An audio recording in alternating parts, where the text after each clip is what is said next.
Huck est une mini-série de comics de Mark Millar et Raphaël Albuquerque, qui se compose de 6 numéros en tout et pour tout, et qui a commencé sa publication en novembre 2015. Et cette publication a commencé en grande pompe dans les médias, par une interview du scénariste Mark Millar qui nous explique qu'il a écrit ce comics pour une seule et unique raison. C'est qu'il a vu le film Man of Steel de DC Comics, celui où Superman tue Zod à la fin, et qu'il a détesté. Qu'il trouvait que le film allait trop loin dans la noirceur, que les personnages n'avaient plus rien d'inspirant dans ces adaptations toujours plus sombres, et que c'était la goutte d'eau qui avait fait déborder son vase. Beaucoup de lecteurs de comics de longue date, et soyons francs, pas mal des nouveaux, ont manqué de s'étouffer ce jour-là. Quoi ? Mark Millar trouve que juste péter la nuque du vilain c'est trop sombre. Le Millar qui a une fois tué un vilain par marteau-piqueur à un endroit que non seulement la morale mais également la décence réprouve. Le Millar qui a créé une scène de torture à base d'électrochocs sur Testiboule sur un jeune garçon. Le Millar qui a écrit sur des animaux comiques que la... Bref, j'ai dit que j'arrêtais de taper sur The Unfunnies. Bref, vous aurez compris que cette position a été accueillie avec un grand scepticisme, et c'est un euphémisme. Et ça rime, et c'est la frime. Donc aujourd'hui, je vous propose un découpage d'émissions un peu différente d'habitude. D'abord, parlons de l'œuvre en elle-même. Puis ensuite, nous tentons de répondre à la question de savoir si Millar est un sale hypocrite ou non avec cette œuvre et cette interview, en regardant le reste de son œuvre et surtout de son histoire d'amour compliquée, mais passionnante avec un personnage en particulier, Superman. Superman, oui, car Huck, ne nous en cachons pas, est une énième tentative dans le monde des comics de créer un personnage pour parler de Superman sans utiliser le kryptonien. Le nombre de prétendants est faramineux, allant de Suprême, Hyperion, Apollo, Super Souris, et bien sûr celui qui va marquer le monde de son empreinte, Super Rubber Bicycle Man des Monty Python. Thanks. This sounds like a job for bicycle repairman. But how to change without revealing my secret identity? If only Bicycle Repairman were here. Wait! I think I know where I can find him. Look!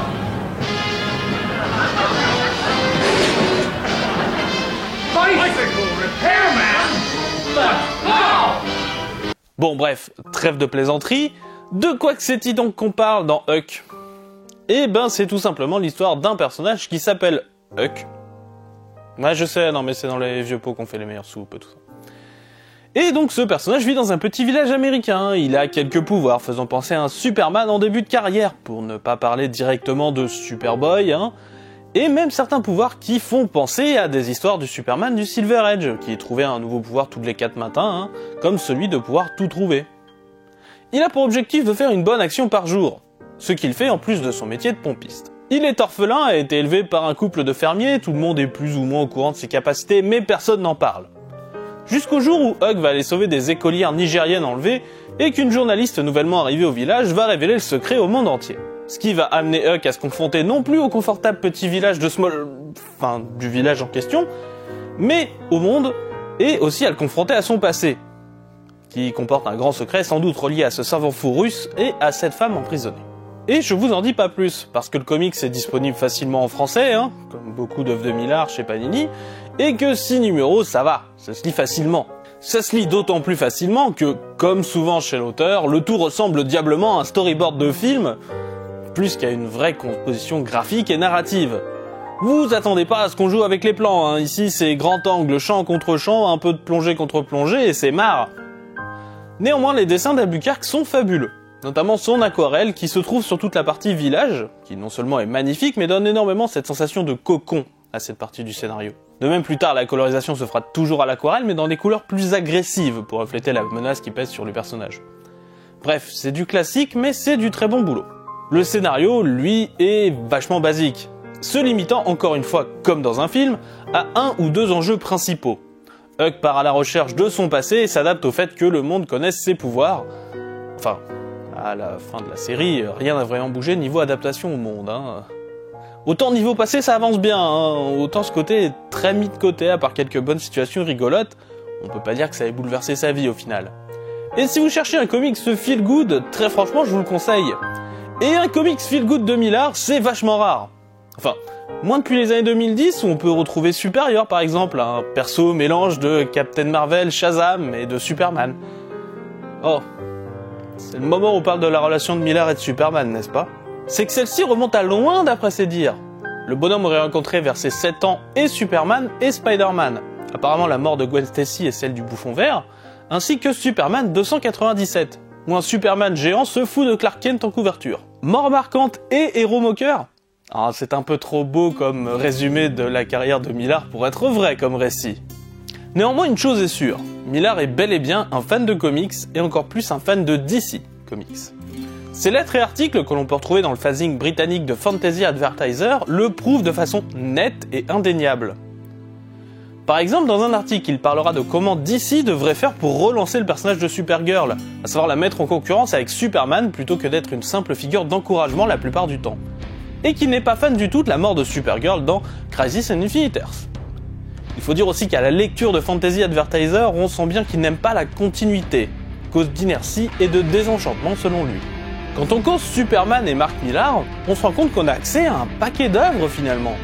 Pas mal de titres dans la continuité et surtout un très bon run sur Superman Adventures, série qui se déroule dans le canon du dessin animé. Superman, un run qui sera même nominé au Eisner Award pour meilleur scénariste, c'est dire son niveau sur le perso. En même temps avec des chefs-d'œuvre comme 22 histoires en un seul bond, aussi difficile de ne pas parler d'amour de Millar pour le perso.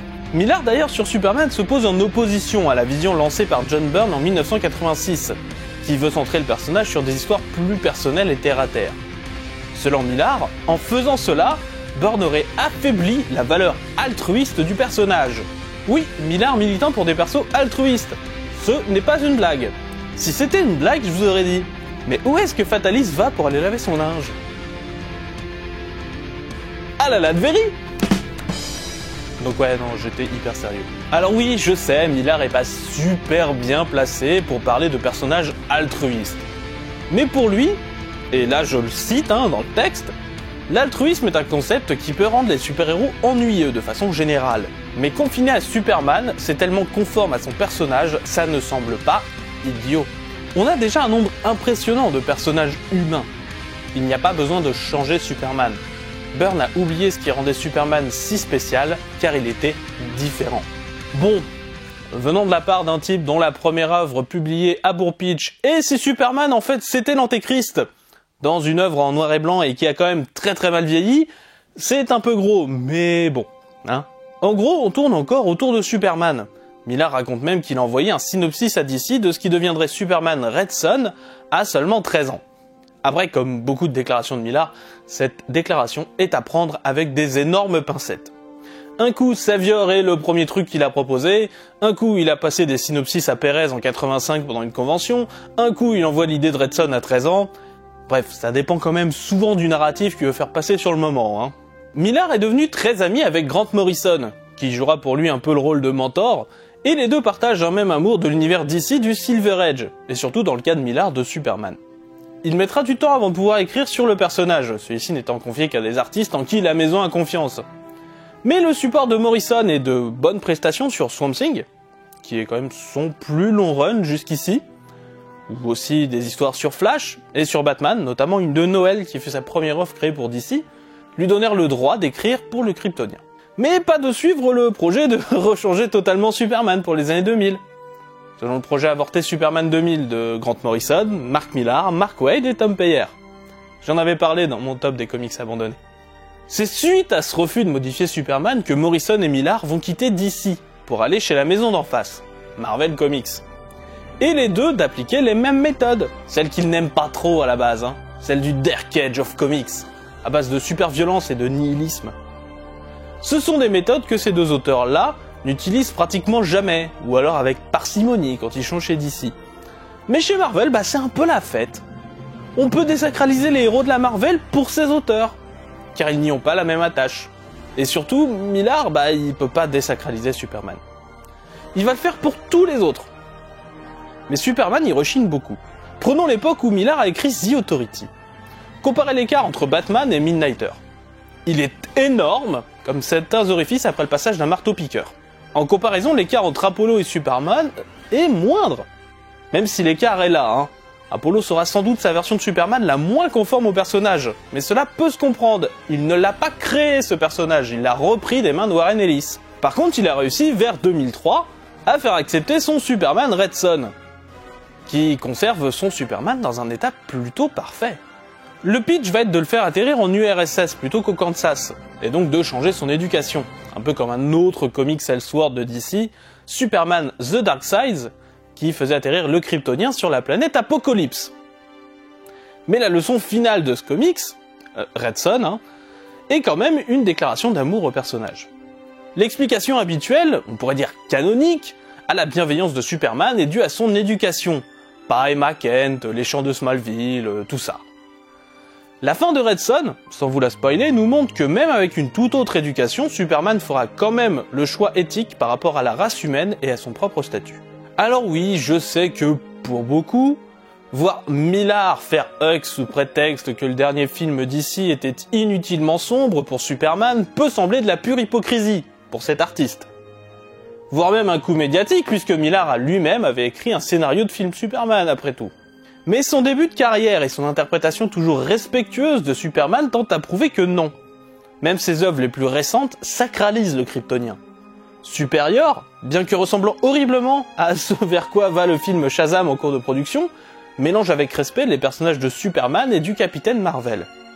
Dans Jupiter's Legacy, le personnage de The Utopian est juste le pivot de l'interconnexion de tout le Millar World. Pas de pression, hein.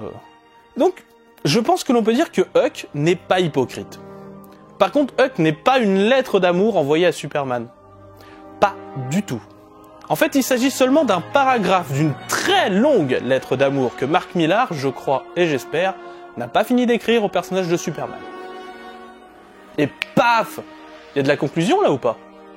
Bref, la prochaine fois dans Capot, on parlera d'une mini-série Marvel cosmique où Thanos, Terrax, le Valet de Cœur, Genisvel et d'autres vont chercher à savoir qui est le maître du cosmos. Cette bague ne fonctionne qu'en VF.